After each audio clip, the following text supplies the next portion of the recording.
Bueno, hermano, reanudamos después de este paréntesis. Y los milagros de Cristo, vamos por el número 11, el hombre de la mano seca. Y vamos a ver 40 milagros de Cristo. ¿Qué hacen los milagros?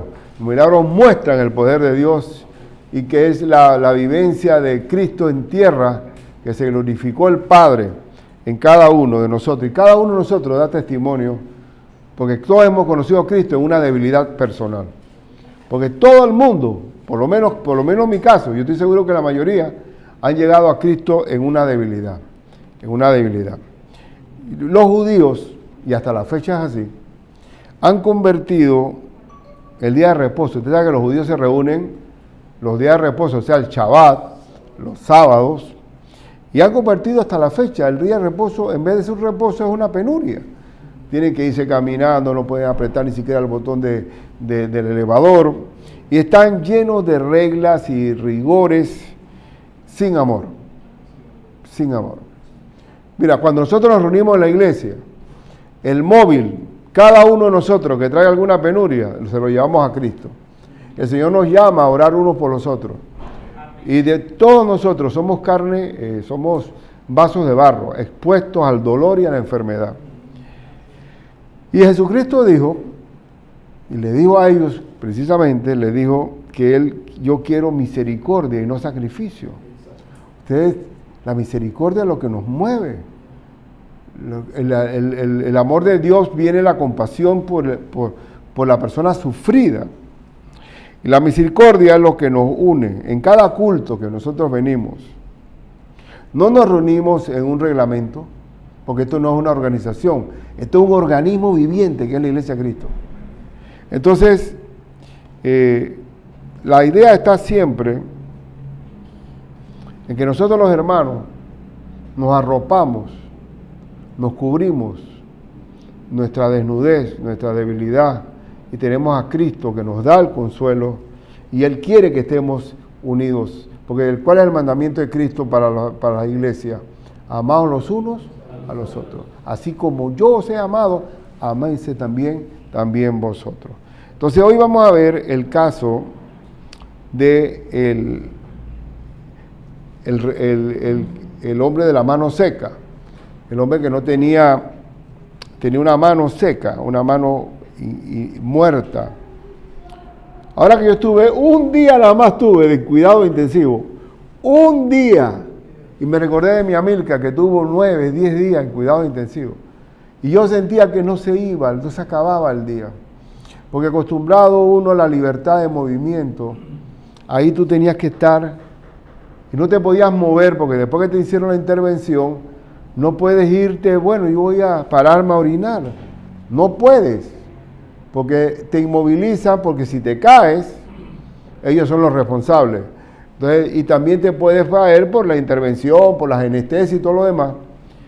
Entonces, por primera vez en mi vida, por eso que digo, te voy a decir una cosa, hermano. Después de la salvación, el bien más preciado, ¿cuál es? La salud. Por primera vez me tocó que me pusieran un pamper. Me tocó orinarme en el pamper, porque no me podía mover. Porque yo pensé de repente, bueno, denme el envase para hacerlo yo mismo. Ah, bueno, pero después me di cuenta que era un enredo para mí. Me dijo una enfermera, mire, aquí ha pasado gente muy distinguida y se orinan en los pampers, no se siente apenado ni avergonzado. Y así mismo otra que pasé, porque en verdad, hermano, no sabemos el valor de la salud hasta cuando no la tenemos. Que me bañen, que no puedo irme a bañar, sino que me bañen. Uf, eso fue para mí algo, y me acordaba de mi Amílcar. Mi Amílcar me pasó por varios hospitales en cuidados intensivos. Y uno dentro de ese hospital, pareciera que el tiempo se detuviera. Pero yo tenía mi Cristo. Sin celular, no había forma de comunicarse con nadie. sin hablar, ahí, en la cama. Estaba no con una mano seca, sino con el cuerpo seco. Y la mano donde me pusieron la intervención, ¿sí? No la pueden ni levantar. Es decir, yo era el hombre de la mano seca, de un día nada más. Pero en ese día comprendí la debilidad humana, la debilidad que todos vamos a pasar. Que todos, ¿cuándo? No lo sabemos, pero todos. Cuando Cristo dice que tuve hambre y me diste de comer, tuve sed y me diste de beber, estuve enfermo y me visitaste. La visita a un enfermo tiene un valor extraordinario. Porque yo como no podía nadie visitarme, y o sea que me quedaba mi Cristo y yo. Mi Cristo y yo. Un día nada más. Y fue una eternidad para mí. ¿Cómo será aquellos que pasan semanas en un hospital? Tenemos que ser compasivos como Cristo compasivo. Y entonces en el hombre, el de la mano seca, vamos a leerlo el texto. Pasando de allí, dice Mateo 12, pasando allí vino a la sinagoga de ellos. ¿Dónde fue el encuentro? En una sinagoga. Cuando decimos sinagoga, estamos bajo la ley judía, el reglamento judío muy riguroso. Y aquí que había allí uno que tenía seca una mano y preguntaron a Jesús para poder acusarle. Imagínate tú, era una especie de celada para ver si Cristo lo sanaba, pero no por amor al que padece, sino para acusarlo a él, porque en el día de reposo no se podía ver ningún tipo de bien. Cuando Cristo, el reposo es para el hombre y no el hombre para el reposo. El reposo, ¿cómo es posible que tú puedas adorar a Dios con un dolor de muela? El dolor irrompe, y Cristo vino a sanar a los quebrantados de corazón, a vendar a todos los quebrantados, a los oprimidos, dar la apertura de la cárcel, a dar vista a los ciegos. Él vino a traer reposo de verdad. Y ustedes saben que la palabra reposo, la palabra descanso y la palabra paz en la Biblia son sinónimos. ¿Qué dijo Cristo? Venid a mí, todos los que estáis trabajados y cargados, y yo los haré descansar, a reposar. El reposo es la presencia de Dios en nosotros. Si te puedes definir qué es lo más grande de Dios, la paz de Dios. La paz de Dios es lo más grande que hay. Ahí solito, sin que nadie. Un día de mucha enseñanza. Y Cristo dijo, es lícito sanar en el día de reposo. Cristo está diciendo, es legal. La palabra lícito, ¿qué es? Es legal que en la religión de Dios, en la ley de Dios, sanar es pecado o sanar está mal. ¿Es lícito?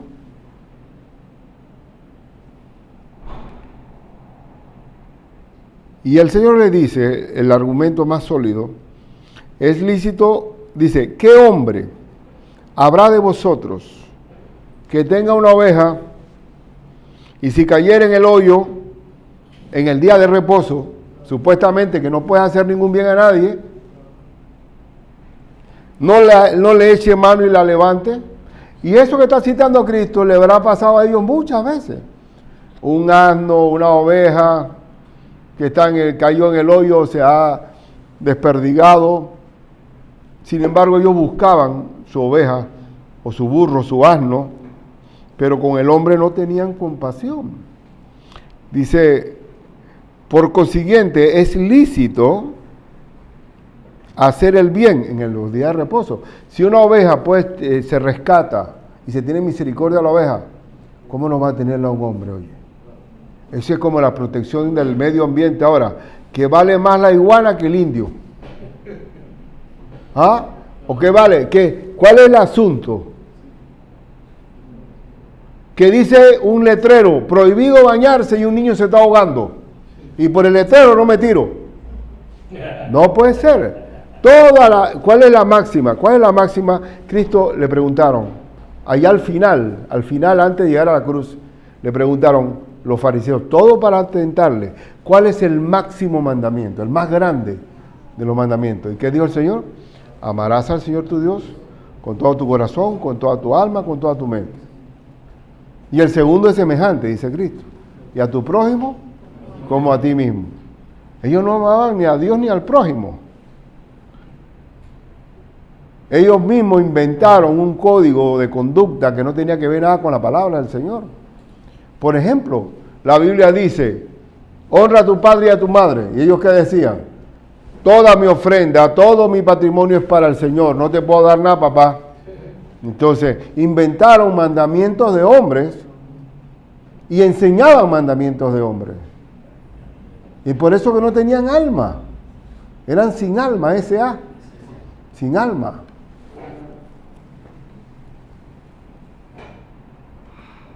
Entonces dice, entonces dijo aquel hombre, extiende tu mano. Y él la extendió.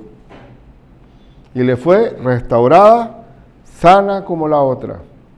Porque cuando uno falta ver si el hombre era izquierdo o derecho, pero cuando uno le falta una mano, y si sobre todo la mano donde tú escribes, estás prácticamente discapacitado completo. Ese hombre necesitaba valerse por sí mismo. Y Dios le restauró la mano. Y Cristo nos ha restaurado a todos nosotros. Cristo nos ha sanado. Cristo nos ha dado vida. Porque yo vine para dar vida y vida en abundancia. Y los fariseos, en vez de decir, gloria a Dios, oye, mira qué barbaridad. Oye, verdaderamente que tienes razón. ¿Cómo no vamos a sanar a un hombre? Oye, se salva una oveja, pero no a un hombre. Oye, qué bien, ¿ah? No. Dice que los fariseos dijeron, y salidos los fariseos, tuvieron consejo contra Jesús para destruirle. ¿Y para qué vino el diablo? A hurtar, matar y destruir. Ya Cristo querían destruirlo. Y eso lo vemos a lo largo de la Escritura. Hubo otra sanidad de Cristo allá en la piscina de Betesda, ¿se acuerdan? Sí. Cuando sanó a un paralítico de 38 años de ser paralítico. Nadie aguanta eso. ¿Qué mamá debe estar muerta hace tiempo? Nadie, pariente, ya todo el mundo quiere quitarse ese enfermo de encima. Sin embargo, Cristo sanó al enfermo más crónico de esa piscina. ¿Y qué el mundo dijo? ¿Qué dijeron los fariseos? Oye, qué bien, ¿eh? Este es el hombre. Oye, ¿te acuerdas que este hombre, toda una vida aquí, y ahora está caminando? Nos dice que pensaron inmediatamente en matarlo. En matarlo.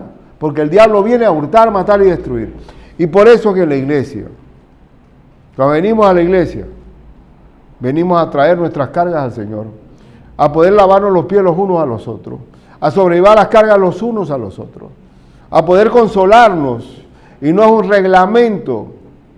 La iglesia debe moverse como una comunión de hermanos. Una comunión donde el que sufre, todo el cuerpo sufre con él hasta que no se sane ese miembro. Y solamente dos cosas con relación a este texto. Nosotros tenemos un Padre Celestial que sí nos va a socorrer cuando caemos en un hoyo. Él sí va a estar dispuesto a sacarnos. Y vamos a leer Juan 10, cómo Cristo se presenta. En Juan 10, 11 al 15 dice, yo soy el buen pastor su vida da por las ovejas. A ver, tú le dirías a un joven, oye, por ti murió Steve Jobs, murió por ti otro renombrado, Sócrates, Platón, el único que ha dado su vida por mí es Cristo. Nadie tiene mayor amor que que uno ponga su vida por sus ovejas. Y dice que Cristo, yo soy el buen pastor y por eso el buen pastor, que su vida da por las ovejas, más el asalariado, el que no es el pastor, de que no son propias las ovejas, ve venir al lobo y deja las ovejas y huye. Y el lobo arrebata las ovejas y las dispersa. Efectivamente, Eso pasa hasta el día de hoy. Si tú dejas un encargado de las ovejas que no son dueñas de él, él no va a poner su pecho por esas ovejas. Una vez yo vi a 12 guardias de seguridad, un guardia de seguridad hablando con que estaba arreglando un cajero automático. Y yo iba a sacar plata en cajero y en ese momento llegó el mecánico. Y voy a quedarme un ratito aquí para ver. Entonces le dice el cajero, oye, ¿y tú te has encontrado con algún asalto ya? Digo, bueno, dice el guardia, yo nada más te diré una cosa, yo puedo hacer algo, pero yo no voy a dar mi vida por esto. Por mí que se lo lleven. Digo, efectivamente, ese es el asalariado. El asalariado no va a dar su vida ni poner el pecho por algo que no le corresponde. Es dueño él. ¿Quién es el dueño de tu casa? ¿Quién es el que es responsable de lo que ocurra con tus hijos? Yo soy el papá, no el gobierno. El deber de cuidar a mi hijo le corresponde la patria potestad al padre de familia. ¿Quién es mi papá? Mi papá es el Señor. Echando toda vuestra ansiedad sobre Él porque Él tiene cuidado de vosotros. Y Él nos cuida, porque Él no nos va a dejar como una oveja en un hoyo sin sacarnos. Y Cristo le da el ejemplo a ellos de que si hay compasión por una oveja, yo tengo compasión por el hombre. Yo soy el buen pastor, dice, y conozco mis ovejas. Un Dios que conoce sus ovejas. Y las mías me conocen. Y cuando tú estás solito, no hay nadie al lado, no tienes dónde recostarte, tienes a Cristo, tienes al Señor de primer amigo, y ahí es donde se manifiesta en grande el Señor. ¿Te acuerdas cuando Pablo dijo, en mi primera audiencia, en mi primera defensa, nadie estuvo a mi lado, pero el Señor estuvo ahí conmigo? Porque cuando no hay nadie, es cuando Cristo manifiesta su mayor amistad.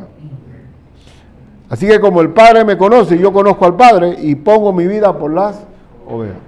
Y eso es la grandeza. ¿Quién es lo más grande que hay? El Señor puso su vida por mis ovejas, por las ovejas. Yo quiero que ustedes tengan bien claro que Él y yo somos ovejas de su prado. Somos ovejas de su prado. Una vez, allá en Inglaterra, un incendio. Y tenía un niño huérfano de papá y mamá, pero que vivía con su abuela.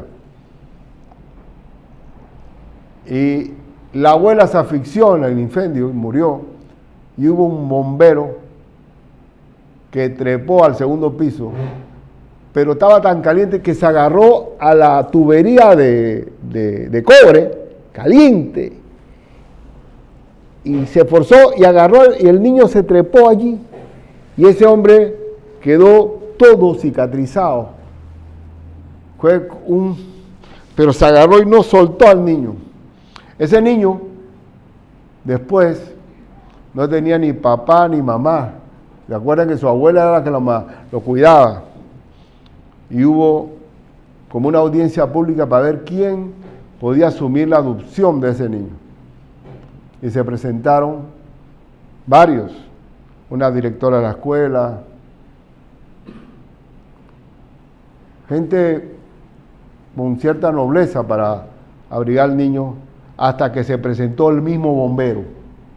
Yo quiero ese niño en adopción. ¿Y cuál es su base? Aquí está, ¿ves? Mis manos, que yo di mi vida por este niño. Así que nadie lo quiere más que yo. Así mismo es Cristo por nosotros.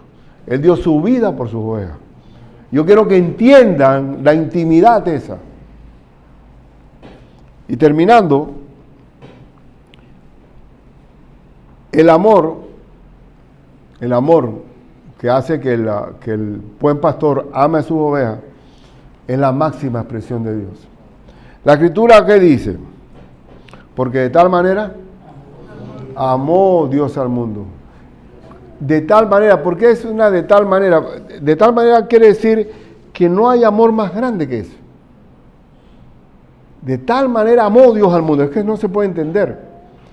Que ha dado a su Hijo. ¿Quién da un hijo en amor por otro? El Señor lo hizo. que ha dado su Hijo unigénito, para que todo aquel que en Él cree no se pierda, mas tenga vida eterna. Pero el motor, escuchen, el motor, el móvil, fue el amor. El Señor no vino a hacer un plan de salvación. Bueno, voy a morir, aquí estoy, tac, tin, tan, ya cumplimos el plan. El motor para hacer todo eso es el amor. Y Corintios dice, y ahora permanece en la fe, la esperanza y el amor. Pero ¿cuál es el mayor? Pero el mayor de todos es el amor. El aceite que nos conecta como hermanos a nosotros es el amor. Si no hay amor, nada soy. La Escritura dice que si no hay amor, somos un címbalo que retiñe. Y por eso termino. Ahora, por ejemplo, que en los últimos tiempos, la cosa es que se metió la intervención cardíaca esta. Pero yo me reunía después del primer culto y después del segundo culto con todos los que vinieran por primera vez. Aquí está mi hermanita que nos reunimos, ¿verdad? Y qué cosa más linda. Y yo digo, vamos a reunirnos los que vienen por primera vez y vamos a reunirnos también por los que están abatidos por alguna prueba. Y es el momento más grato que hay para mí. El momento grato de predicar, gloria a Dios. Pero la cercanía con el dolor ajeno, o la cercanía con el alma hambrienta de Dios, es la satisfacción más grande que puedo tener como pastor. De poder, y una hermanita me dice, oiga pastor, pero usted mismo está hablando, estamos hablando aquí, nos cagamos. Digo, así debe ser. Porque si la misma oveja le tienen miedo al pastor, pues será eso. Entonces, y le digo que en ese momento, para mí, yo quiero identificarme como Cristo. Que estamos reunidos en una sinagoga, en una iglesia local, pero hay uno ahí que está padeciendo más que los demás. Y ese tenemos que ver cómo lo atendemos. En verdad, todos estamos sufriendo de algo. Si no tienes pruebas ahora, no te preocupes, que mañana te llueve. Mañana te llueve, no te preocupes. Por ahí te viene. Pero, en ese momento, ¿se acuerdan cuando Cristo, no quiero alargarme, pero es importante a veces, y sobre todo ilustrar con Cristo de por medio, ¿no? Que cuando Cristo llega a aquel lugar desierto, que le había dicho a los discípulos, vamos a retirarnos, vamos a tener un campamento de retiro, y me cuentan todo lo que pasó. Y resulta que cuando llegan con la barca, estaba el montonón de gente allí, y eran por lo menos 5,000 personas, 5,000 hombres, sin contar mujeres y niños. ¿Y qué dice la Escritura? Que comenzó a enseñarles. Primero, ¿qué es? El alimento espiritual, ¿verdad? La enseñanza va primero. Y después, ¿qué dice? Y tuvo compasión. Primera compasión porque eran como ovejas que no tenían pastor. Y comenzó a enseñarles. Y después también tuvo la compasión porque estaban en un lugar donde no había nada y multiplicó los panes y los peces. Tenemos que ser como Cristo, involucrados en la necesidad del hermano. Porque el primer mandamiento es amar a Dios, pero el segundo es amar al prójimo. Y nosotros somos más que prójimo. La iglesia de Cristo no es prójimo, porque el prójimo es el próximo a uno, el vecino. La iglesia de Cristo es el hermano de Cristo, nacido de nuevo con la sangre de Cristo. Y somos, no es que, y debe ser al revés del refrán. El refrán es que no hay peor cuña que la del mismo palo. No, en la iglesia no es así. La mejor cuña es la de nosotros mismos. Y por eso tenemos que arroparnos los unos a los otros. Ahora, pregunta si hay alguno aquí en el grupito. Yo sé que, mira, hoy, por ejemplo, que qué lío llegar hasta acá. Porque estamos en tiempo de compra, ¿verdad? Pero en estos tiempos, el Día de la Madre, que era que siempre para carro. Claro, la Día de la Madre Contra. Ese es el mejor rating. Mejor ese es el verdadero Black Friday. Sin embargo, hay mucha gente triste. La gran mayoría de la gente está triste. Por eso ese famoso canto, ven a mi casa esta Navidad, porque en realidad hay mucha desolación. Tenemos que decir, Señor, llévame la Navidad de Cristo a alguien. Sal a un lado, comparte la fe. Vamos a orar, ¿está bien? Amén. Vamos a orar de corazón. Oh Padre nuestro. Decían, si hay alguno que está aquí, que hay alguna pena en especial, alguien que decir, ore por mí, pastor. ¿Alguien? ¿Estamos sanos? ¿No estamos en cuidados intensivos? ¿No hay nada?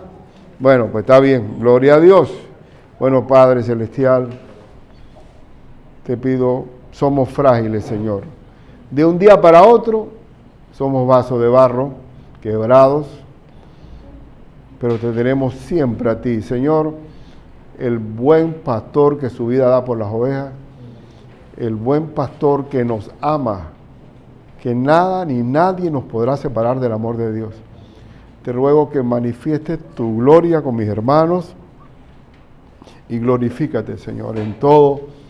Gracias también por estar conmigo en ese día que parecía una infinidad, pero que me enseñaste tantas cosas, Señor. Gracias, Padre, por el regalo de tu salvación, por tu Espíritu Santo.